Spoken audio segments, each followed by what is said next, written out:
welcome to Dark Side Nutrition and Mentality.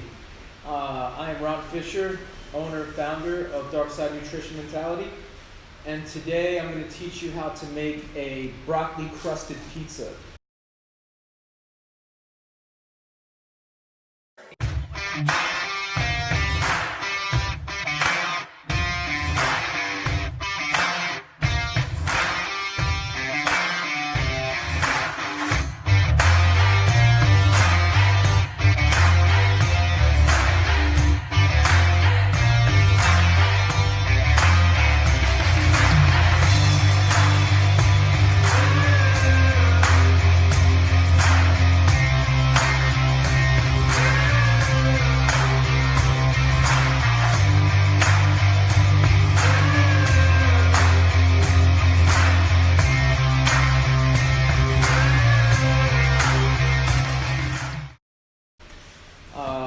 This is one of my clients' favorite dishes.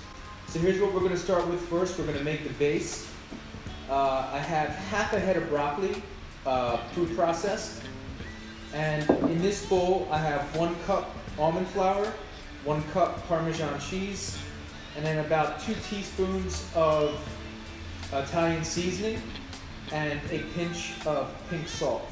So here's what we're going to do. We're going to incorporate our broccoli into our into our broccoli, and so what I'm going to do is I'm going to mix this up by hand at first, because when we start to blend this, the broccoli tends to kick up everywhere. So I'm going to get in and just kind of fold over the broccoli.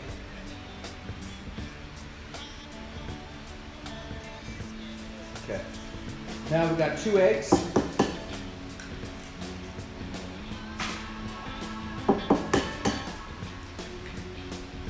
eggs are in. Now today we're going to use some whipping cream.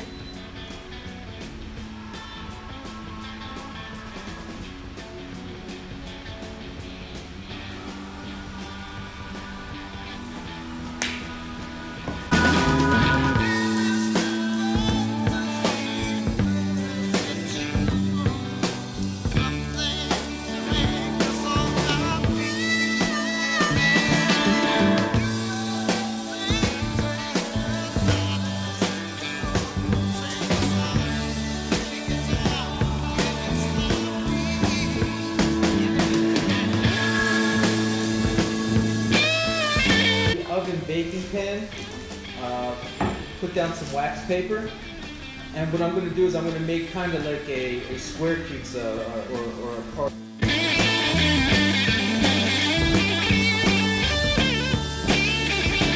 Once I have this down, I'm just going to go ahead and use my hands to flatten it out.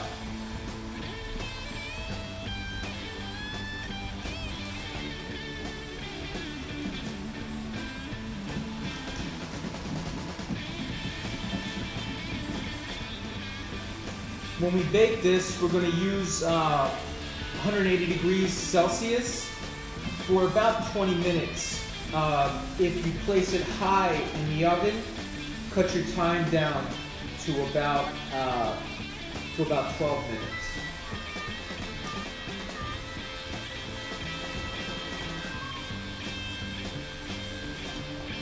Okay, so this recipe is going to make 1 pizza.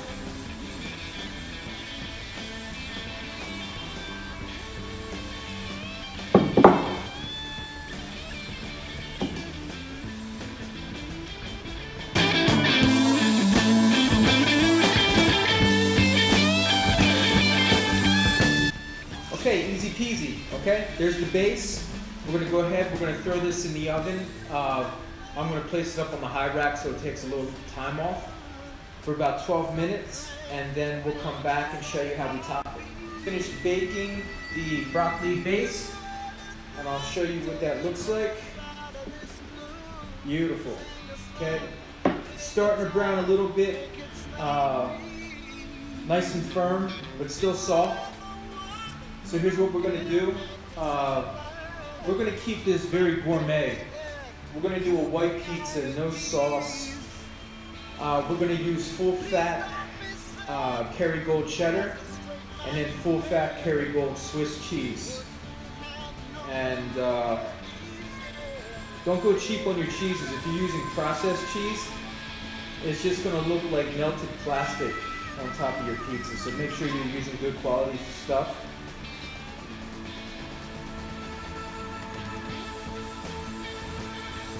And I'm just gonna kind of put the Swiss cheese and the cheddar kind of mixed up.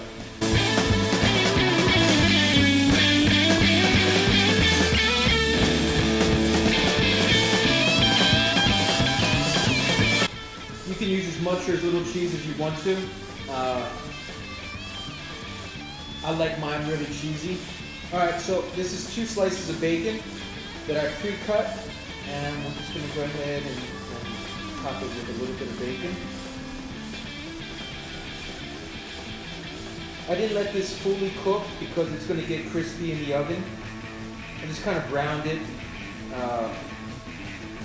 and it'll finish inside the oven. Okay, and good old-fashioned pepperoni.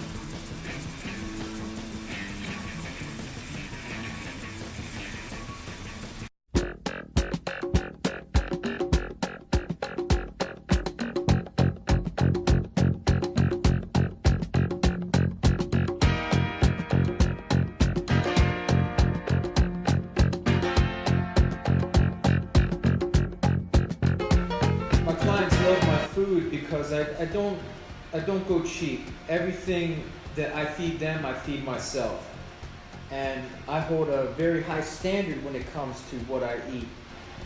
So even the pepperoni, I buy premium pepperoni, and never anything I wouldn't put in my own body I won't feed them. So here's what it's going to look like before we throw it back in the oven. So we're going to place it back onto the middle rack of the oven and let it cook for 10 to 12 minutes, and yeah, I'll be right back. So I just finished 20.3, basically Diane and then roaming Diane at 143 kilo. I have been fasting now for the past 22 hours. So this pizza is what's going to break my fast. It's also what's going to end my fast today. So what we do here is I hold everybody accountable to a fasting window. Most people that start out, I start them on an 18-6, which is the easiest. 12 o'clock, eat lunch. 6 o'clock, eat dinner. If they really need something before, after dinner, you got a 2-hour window to get it done. Then we make sure that their food that they're eating during that eating window is going to be high fat, low carbohydrate. And then we're going to go ahead and we're going to monitor weekly or bi-weekly, depending on how often they come in, blood ketones, urine tests, and then we test them with work capacity. So I'll test them with maybe like a row burpee EMOM, and if they start getting comfortable, let's say at 10-10, and they're doing it pretty easy, then we'll raise that number the following time they come in, so like 11-11. And we'll have a high intensity part of training, and then we will do strength training, whether it's deadlifting or back squat, bench press, shoulder press, or kettlebell work. Whatever it is, we're mixing high intensity and then strength training. If they're doing these things on a consistent basis, they're eating right, and they're using their eating windows, then success is through the roof. At my gym currently, I have about 47 members with a 100% success rate. Everybody's hitting their goals. Everybody's moving the direction they want to move into. Whether it's fat loss or clarity of thinking or just life longevity, everybody's improving. And I don't know any gym that has a 100% success rate. So stay tuned, and in about 10 minutes, I'm going to show you this pizza. This pizza, I want. Stand here. It's so good. Don't touch, it's hot, okay? Well, the pizza monsters are here. So what we're going to do is just going to top it with some black pepper looks so good, right? Daddy, What? what is this? That's pizza. Okay, and here's what it's gonna look like, guys. Beautiful, okay? Cake pizza? Cake pizza? Yeah. So we're gonna cut these into squares.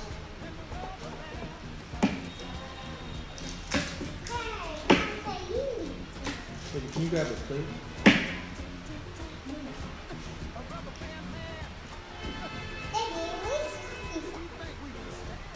Okay, so this one pizza is going to give you about 12 slices. And let's go ahead and let's try it.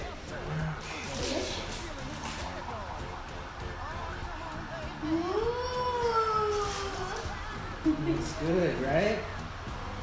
Yes, Daddy.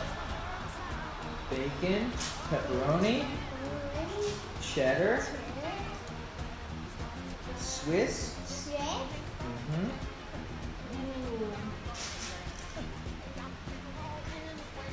Okay, guys, like this. I think it might be too hot for you to try. I have to wait a second.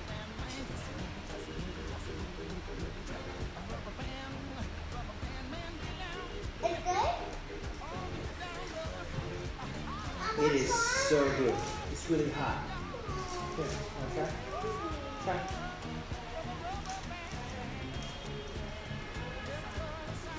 Good. That's good, right? Okay. Okay, guys. So you can do something like this on family night. You can do something like this if you're eating one meal a day, like I do. And we're getting our high fat, we're getting our protein, and we're getting our complex carbohydrate through almond flour and broccoli. Okay, so next time, live healthy. Away, triggers and toes with the